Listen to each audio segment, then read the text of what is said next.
जी सलामकुम, क्या हाल है जनाब। ये हमारी 15वीं क्लास है और लास्ट है, और शायद हमें कुछ स्पेशल क्लासेस करनी पड़े क्योंकि बहुत सारे दोस्त हमारे ऐसे हैं जो कुछ और चीज़ों का तकाजा कर रहे हैं। तो मैं हाज़िर हूँ, कोई ऐसा मसला नहीं।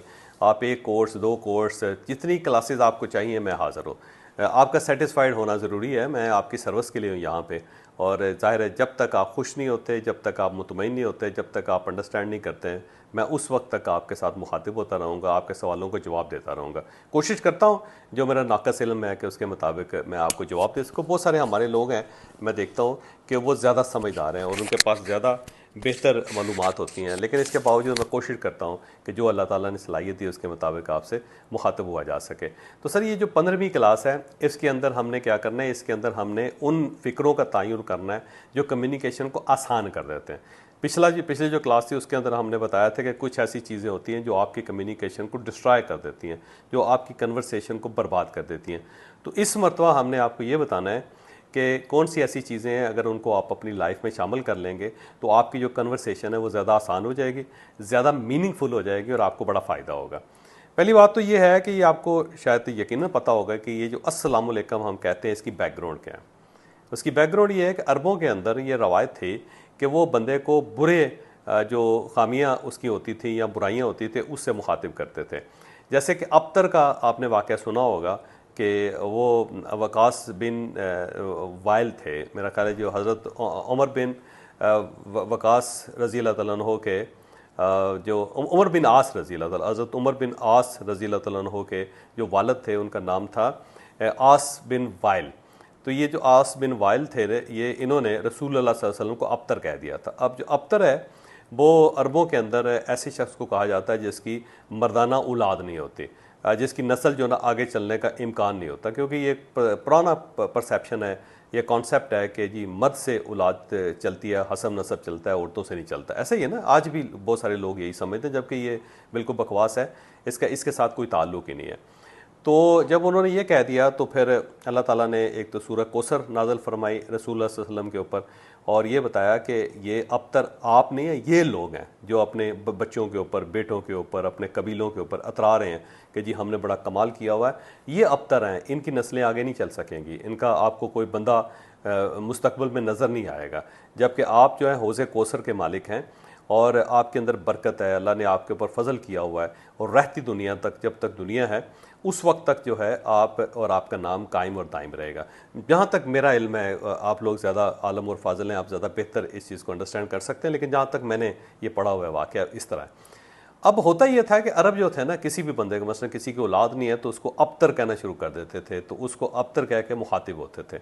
इसी तरह अगर फ़र्ज़ करें किसी की टांग टूटी हुई है तो उसको मसलन एक जो लंगड़ा है ना, उसका अरबी का को मुहावरा लगा के तो उसका नाम रख देते थे और उसी से मुखातिब होते थे। लिहाजा इनका दूसरे आदमी के साथ जो तारुफ होता था वो बड़ा बुरा होता था। तो उसके बाद इस्लाम आया तो इस्लाम ने इस तरह किया कि इस तारुफ को, या जो मुखातिब का जो पहला लफ्ज़ है उसको तब्दील कर दिया, उसे सलामती में बदल दिया। अस्सलाम वालेकुम का मतलब क्या होता है कि अल्लाह ताला आपके ऊपर सलामती बरसाए, आपको सलामत रखे। तो इसको दुआ के साथ कन्वर्ट कर दिया। ये बेसिकली अस्सलाम वालेकुम दुआ है। तो जब एक हर तरफ बुराई थी, एक दूसरे के को बुरा समझ के मुखातब किया जाता था, उसके ऐबों से उसका नाम रख दिया जाता था, और उसको कन्वर्ट कर दिया इस्लाम ने फिर अस्सलाम वालेकुम सलामती के अंदर, दुआ के अंदर। दूसरा जो अस्सलाम वालेकुम का था ना, जो बैकग्राउंड थे, वो इससे भी ज़्यादा दिलचस्प है। वो वैसे तो इस्लाम की हर चीज़ ही बड़ी दिलचस्प होती है और उसकी बड़ी मीनिंग फुल होती है और उसके बड़े मीनिंग्स होते हैं, लेकिन जो बाकी दूसरी चीज़ है ना, वो भी बड़ी दिलचस्प है। वो ये है कि अरब जो थे ना, अपनी गुफ्तगू का आगाज़ ताने से करते थे। जब भी वो किसी के पास जाते थे ना, कहते थे यार तुम्हें याद है तुम्हारे नाने ने क्या किया था। तो दूसरा आदमी जो था ना वो ज़्यादा बेचारा डिस्टर्ब हो जाता था, तो तानों से आगाज़ किया जाता था गुफ्तगू का, और बाज़ औक़ात जाते जाते भी ताना दे के जाते थे कि यार तू तो वो है, मुझे तुम्हारे ऊपर तवक्को नहीं है कि तू को बेहतर सलूक करेगा, क्योंकि तुम्हारा नाना था, तुम्हारा जो दादा था वो ये करता होता। तो आज भी पंजाब के देहात के अंदर बहुत ज़्यादा ये चीज़ कॉमन है, क्योंकि जहालत है ना, जहाँ जहालत होगी वहाँ ताने से गुफ्तगू स्टार्ट होगी और वहाँ पे दुआ नहीं दी जाएगी शुरू के अंदर। तो ये जो अस्सलाम वालेकुम है ना जी, अब हमारा रिचुअल बन गया हुआ। हम किसी भी बंदे से मिलते हैं, अस्सलाम वालेकुम कह के अपना हाथ जो है उसकी तरफ बढ़ा देते हैं। तो ये कॉमन सी चीज़ है। छोटा आदमी बड़े आदमी को कहेगा, बड़ा आदमी छोटे आदमी को कहेगा, इक्वल आदमी को कहेगा। इवन यहाँ पे जो क्रिश्चियंस, हिंदू और सिख हैं वो भी एक दूसरे को या हमसे अस्सलाम वालेकुम कह के मुखातिब होते हैं, क्योंकि ये मुखातिब होने का एक लफ्ज़ है, ये मुखातिब होने का एक फ़िक्र है। अब इसके मुकाबले में जो अंग्रेज़ है वो क्या करते हैं, वो हाय हो ऐसे नहीं कहते। वो जो है ना वो भी दुआ से स्टार्ट करते हैं और अच्छी ख्वाहिश से, अच्छी तमन्ना से एक दूसरे को मुखातिब करते हैं। मतलब सुबह के बाद गुड मॉर्निंग। अब गुड मॉर्निंग क्या है, बहुत पॉजिटिव लफ्ज़ है ना जी, बजाय इसके हाय कहा जाए, हाय के बजाय गुड मॉर्निंग। अब दोपहर के वक्त क्या है, गुड नून और गुड आफ्टरनून और गुड इवनिंग और गुड नाइट। देखें ना कितने ये दुआया अल्फाज हैं, यानी कि आप ये समझें कि इसके अंदर एक दुआ है, एक अच्छी उम्मीद है और एक दूसरे आदमी के लिए एक नेक तमन्ना है इसके अंदर। Good afternoon. हम जो ना हर किस्म की सिचुएशन में अस्सलाम वालेकुम कहते हैं, लेकिन अस्सलाम वालेकुम कहने को हम एक रिचुअल के तौर पे कहते हैं इसको। हमारे दिल के अंदर जो है ना वो सलामती वाली दुआ नहीं होती। या तो हम दूसरे आदमी को दुआ देना भरपूर तरीके से, अस्सलाम वालेकुम, और देखें ना जो अस्सलाम वालेकुम है बड़े ही गौर से, तवज्जो से, जैसे दूसरे आदमी को हमने दुआ दी है वो है।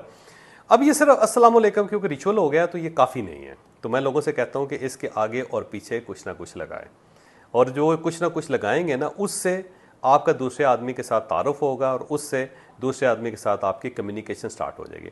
तो एक तो अस्सलाम वालेकुम ज़ाहिर है हमारा मज़हब का हिस्सा भी है, हमारी रिचुअल भी है, हमारी सोसाइटी का हिस्सा भी है, उससे ज़रूर आगाज़ करना चाहिए, लेकिन इसके साथ कुछ और भी लगाना चाहिए। मसलन मैं लोगों को कहता हूँ अस्सलाम वालेकुम सर, क्या हाल है, आप खैरियत से हैं, ठीक है, माशाल्लाह बहुत अच्छे लग रहे हैं। अब ये देखें मैं ना इस तरह कहता हूँ हमेशा, अस्सलाम वालेकुम सर, क्या हाल है, खैरियत से हैं, बहुत अच्छे लग रहे हैं।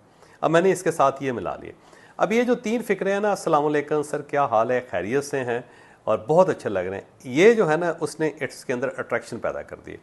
तो मेरी एक तो आपको एक रिक्वेस्ट भी है, मशवरा भी है, एक ख्वाहिश भी है कि आप अस्सलाम वालेकुम के साथ कोई ना कोई चीज़ लगाएं, और वो ताना नहीं होना चाहिए। अक्सर लोग हैं ना, मैं मसलन जब फ़ोन कर रहे होते हैं तो कहते हैं ले जी आप तो हमें पहचानते नहीं हैं, तो अब यार ये ताने से आगाज़ करने की क्या ज़रूरत थी। या एक साहब है, मेरे दोस्त हैं, वो मुझे इनवाइट कर रहे थे कि जब आप लाहौर आएँ तो मेरे घर आएँ। तो उन्होंने क्या किया, कहने लगे यार आप मेरे घर आना, लेकिन आप कहाँ पीसी से कम पे किसी जगह जाते होगे। अब ये देखो ताने से उसने स्टार्ट कर लिया, तो साथ ही उसने बिटरनेस क्रिएट कर दी। तो आपने एक तो शुरू में ताना नहीं देना, कुछ भी हो जाए, एक बंदा जो 10 साल गायब रहा है, आपने ये नहीं कहना कि यार चलें शुक्र है आपकी शक्ल तो देखी मैंने, शुक्र है आपसे मुलाकात तो हुई, आप कहाँ गायब हो गए थे, किधर चले गए थे, ये नहीं, ये ठीक नहीं। क्योंकि वो आया है तो वो जो उसकी प्रेजेंस है ना उसको एंजॉय करना शुरू करें। उसको कहें जी बहुत अच्छा, माशाल्लाह यार बहुत अच्छा, दिल खुश हो गया आपसे मिलके, बहुत अरसा हो गया था लेकिन मैं कल ही याद कर रहा था आपको, मैं सोच रहा था कि मुद्दत होगी आपसे मुलाकात नहीं हुई। तो ये ताना नहीं है इसके अंदर एक नेक ख्वाहिशात और एक एक्साइटमेंट है। तो एक तो आपने अस्सलाम वालेकुम के साथ कुछ ना कुछ फ़िक्रे 2-3 लगाने, दुआइयाँ हों, अच्छे हों और उसके अंदर कोई ताना ना हो। और दूसरा ये है कि स्टार्ट के अंदर आपने कोई ताना नहीं देना, कोई आपने शिकवा नहीं करना, कोई शिकायत नहीं करनी। आपने सिर्फ उस बंदे की प्रेजेंस को, उसकी मौजूदगी को एंजॉय करना है।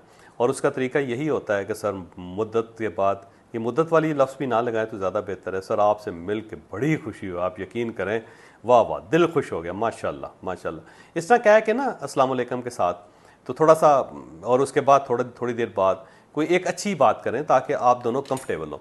जब हम शिकवा कर देते हैं, शिकायत कर देते हैं, तो उसके बाद जो कंफर्टेबल बंदा होना होता है वो नहीं होता, बल्कि कंफर्ट्स ख़त्म हो जाती हैं और उसके बाद क्राइसिस स्टार्ट हो जाता है। तो एक तो मेरा आपको ये मशवरा है कि आपने शुरू में अस्सलाम वालेकुम के साथ कुछ ना कुछ लगाना है, और दूसरा ये मेरा मशवरा है कि आपने ताने से, शिकायत से, शिकवे से स्टार्ट नहीं करना आपने, बल्कि उसके बाद जो है वो आपने ज़रा बेहतर तरीके से जो बात है उसको स्टार्ट करना है, जो अच्छी लगते उसको, वो बड़ा ज़रूरी है। अच्छा, दूसरा ये है कि कन्वर्सेशन के अंदर जब कन्वर्सेशन होती है ना जब भी, तो दूसरे आदमी को इज़्ज़त दें, आप दूसरे आदमी को तस्लीम करें। जब आप दूसरे आदमी को तस्लीम करते हैं, जब आप उसको इज़्ज़त देना शुरू करते हैं, तो उसका आपको बड़ा फ़ायदा होता है। उसका सबसे बड़ा फ़ायदा ये होता है कि आपकी जो कन्वर्सेशन है वो पॉजिटिव हो जाती है, वो चलनी शुरू हो जाती है, और वो बंदा आपका काम भी कर देता है और आपकी डील भी हो जाती है। मसलन मेरा एक दोस्त है, वो हमेशा जब दूसरे से मिलता है तो वो ये कहता है उसको, जब उसने डील करनी, सर आप जितना तजर्बा मेरा नहीं है, आपसे बेहतर कौन जानता होगा इस सारी सूरत हाल को, आप माशाल्लाह, मैं बचपन से देख रहा हूँ कि आप ये काम कर रहे हैं, मुद्दत से आप काम कर रहे हैं, मुझे पता चला कि पिछले 20 साल से काम कर रहे हैं, मुझे पता चला 10 साल से आप काम कर रहे हैं, मेरा तो इतना तजर्बा नहीं है, मेरी वाकई इतनी अकल नहीं है, और मैं बहुत ज़्यादा आपका फ़ैन हूँ। मुझे उम्मीद है कि आप अपने तजर्बे की बुनियाद पर बहुत अच्छा फ़ैसला करें। अब ये देखें, दूसरे आदमी के तजर्बे को तस्लीम करना, दूसरे आदमी के एक्सपीरियंस को तस्लीम करना, दूसरे आदमी की जो विजडम है उसको तस्लीम करना, दूसरे आदमी का जो पढ़ा लिखा होना है उसको तस्लीम करना, इसका बड़ा फ़ायदा होता है। तो गुफ्तगू के अंदर जो अगर पढ़ा लिखा आदमी हो तो उसे कहें सर आप जितना इल्म आपके पास है वो तो हम सोच भी नहीं सकते, हम तो यूनिवर्सिटी नहीं गए, और यूनिवर्सिटी अगर गए भी हैं तो वो बहुत ज़्यादा हमने मार्का नहीं मारा, आपके पास तो बड़ा इल्म है, बड़ा तजर्बा है, बड़ा मुशाहिदा है। तो इससे कहने से ना दूसरा आदमी ज़रा ईजी हो जाता है। तो कन्वर्सेशन के अंदर जब आप इस टाइप का फ़िक्रा कहना शुरू करते हैं ना तो आपकी कम्युनिकेशन जो है बहुत अच्छी हो जाती है दूसरे आदमी के साथ, क्योंकि वो अलर्ट हो जाता है और उससे आप अच्छे लगने लगते हैं। जब आप अच्छे लगने लगते हैं तो वो फिर डेफिनेटली आपकी उसके साथ कन्वर्सेशन स्टार्ट हो जाती है।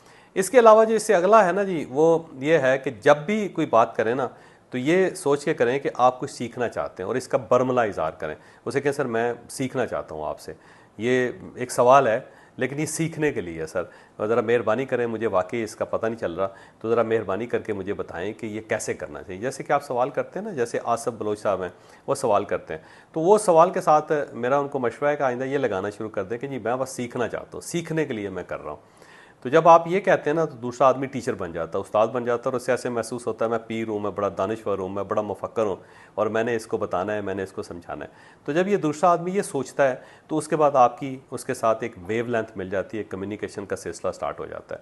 तो ये भी आप ज़रूर करें, दूसरे आदमी को ना ज़रा, और अपने आप को आजिज़ साबित करना, दूसरे आदमी को आलम साबित करना, तजर्बाकार साबित करना, बड़ा मजबूत साबित करना, बहुत आगे की चीज़ साबित करना, इसका भी बड़ा आपके ऊपर पॉजिटिव इफेक्ट होता है। दूसरा, जितनी भी कन्वर्सेशन होती जाती है ना उसके अंदर आप दूसरे आदमी को ये ज़रूर बताएं कि आपके ऊपर अल्लाह ताला का कोई ख़ास फजल है, कोई ख़ास करम है आपके ऊपर। मसलन उसका घर अगर अच्छा है तो उसे कहें जी अल्लाह ताला ने आपको बहुत अच्छा कर दिया है, अल्लाह ताला का ख़ास करम है, बड़ा ख़ास फजल है। आधी से ज़्यादा दुनिया सर जिसके पास घर नहीं है, लेकिन आप देखें ना कितना अल्लाह ने आप पे फजल किया हुआ है। फिर इसी तरह जब दस्तरखान हो तो कहें जी अल्लाह का बड़ा ही आपके ऊपर फजल और करम है, माशाल्लाह इतना वसी दस्तरखान है, हम तो सोच भी नहीं सकते कि इतने लोगों को कैटर कर सकते हैं, इतने लोगों को फैसिलिटेट कर सकते हैं। माशाल्लाह आपके ऊपर तो अल्लाह का फजल ही इतना है कि हर वक्त जो है आपका दस्तर जो है, दस्तरखान जो है वो ओपन रहता है माशाल्लाह। तो ये जो है ना इसका ज़रूर जिक्र करें कि जो अल्लाह ताला ने उसके ऊपर बरकत नाजल की हुई है, जो उसके ऊपर फजल किया हुआ है, जो उसके ऊपर करम किया हुआ है, जो उसके ऊपर रहम किया हुआ है, उसे देख के पहचान के उसका जिक्र करें। जब ये जिक्र करते हैं ना तो इंसान थोड़ा सा हम्बल भी हो जाता है, क्योंकि जब वो यहाँ पे होता है तो जब आप फजल की बात करते हैं तो उसे अंदाज़ा होता है कि मैं जो कुछ हूँ मैं उसके रहम से करम से हूँ, तो वो फिर आपके इक्वल लेवल पे आ जाता है। जब वो इक्वल लेवल पे आ जाता है तो फिर आपकी उसके साथ कम्युनिकेशन जो है वो इजी हो जाती है, फिर वो कम्युनिकेशन बड़ी तेज़ी से मुकम्मल होती है। तो पहले जो बंदे को रिड्यूस करें, और रिड्यूस करने का तरीका ये नहीं है कि आप ठुडा मारते हैं उसको या आप साबित करें कि आपको उससे बड़ी तोपनुमा चीज़ है, बल्कि अल्लाह ताला की ज़ात को दरमियान में शामिल करें। जो अल्लाह ताला की ज़ात को जब आप शामिल कर लेते हैं तो बंदा थोड़ा सा नीचे आ जाता है, आजिज़ी अख्तियार करता है। जब आजिज़ी अख्तियार करता है तो वो आपके लेवल पे आ जाता है, उससे फिर आपकी कन्वर्सेशन जो है ना बड़ी ईजी हो जाती है।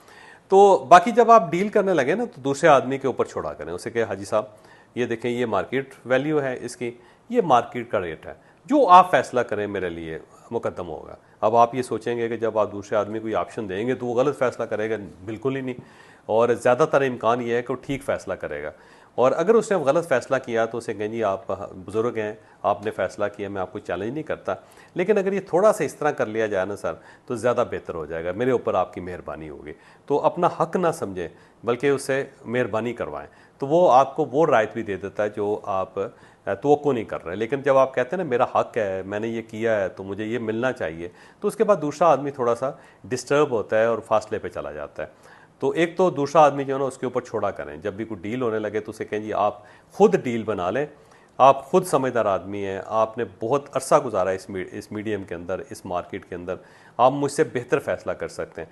तो जब आप ये कहते हैं ना तो दूसरा आदमी ज़रा खुश हो जाता है, और हो सकता है जो वो डील दे रहा हो वो डील जो आपने तवक्को की उससे बहुत अच्छी हो, तो उसके ऊपर भी ट्रस्ट कर लिया करें कभी कभी कि जो आप कहते हैं सर मैं वो करता हूँ, जो आप सोचते हैं, जो आप कहेंगे इंशाअल्लाह ताला मैं उसके बारे में सोचूंगा, कंसिडर करूंगा उसको। तो उसे कहें जी आप ख़ुद ज़रा रेट लगाएं, और अगर वो कम लगा देता है या कोई ये डील है या फिर कोई और मामले में अगर वो कम आपको फैसिलिटेट करता है तो आप फिर उसको बड़ी आसानी से बढ़ा सकते हैं। लेकिन अगर आप अपनी तरफ से डील देना शुरू करेंगे तो एक तो आपकी डील जो है, जो आपका माइंड है वो दूसरा आदमी पिक कर लेगा, उसका आपको नुकसान होगा। दूसरा, हो सकता है वो आपको ज़्यादा देना चाहता हो और आपने डिमांड ही बड़ी थोड़ी की हो, आपने झोली छोटी बनाई हो अपनी, और छोटी झोली लेके, छोटा बर्तन लेके आप एक बड़े आदमी के पास चले गए हो, तो आपको तो नहीं पता इस चीज़ का। तो बेहतर यह है कि दूसरे आदमी को ऑप्शन दिया करें कि वो आपके बारे में फ़ैसला करे या उस डील के बारे में फ़ैसला करे, और दूसरे को बुज़ुर्ग समझे, दूसरे को बड़ा भाई कहें, दूसरे के तजर्बे को तस्लीम करें, दूसरे के इल्म को तस्लीम करें, दूसरे के ऊपर जो अल्लाह का फ़ज़ल है उसको तस्लीम करें। ये जो चीज़ें हैं ना सर, ये आपको हमेशा फ़ायदा पहुँचाती हैं। और उसके बाद आखिरी वक्त में जाते हुए जब आप रुखसत हो रहे हैं तो दुआ दे के बंदे से उससे रुखसत हों। खुद निकल रहे हैं तब भी दुआ दें, और अगर दूसरा आदमी जो है वो जा रहा है तो उसको जाते हुए दुआ दें। उठें और उसे कहें कि अल्लाह ताला आप पे करम करे, आपको हिफाजत के साथ लेके जाए, अल्लाह ताला आपके रिज़्क़ में आसानी पैदा करे। ये अरब जो है ना, ओमान के अरब बिलखसूस, वो ये बहुत करते हैं। अगर आप किसी ओमानी के साथ आपका रब्ता हो गया, ये टकर गया, तो आधा घंटा तो आपको दुआएं देता रहेगा। तो आप आधा घंटा दुआएं ना दें, लेकिन थोड़ी सी ज़रूर दुआएं दें, ताकि उस बंदे को फ़ील हो कि आपके दिल में मेरे लिए बड़ा एहतराम है और आप बहुत ज़्यादा मेरे लिए कर्टियस हैं, या आप मेरे बारे में टची हैं बहुत ज़्यादा। ये चीज़ जो होती है ना, हमेशा आपको फ़ायदा पहुंचाती है। इसके अलावा कोई भी चीज़ आपके जहन में हो तो आप मुझसे सवाल कीजिएगा, मैं डेफिनेटली जवाब दूंगा। ये हमारा 15वां और आखिरी लेक्चर था, और इंशाल्लाह ताला उसके अलावा कोई स्पेशल आप लेक्चर कहेंगे तो मैं वो भी रिकॉर्ड कर दूंगा। बहुत शुक्रिया, आपके सवालों का मैं मुंतज़र हूँ।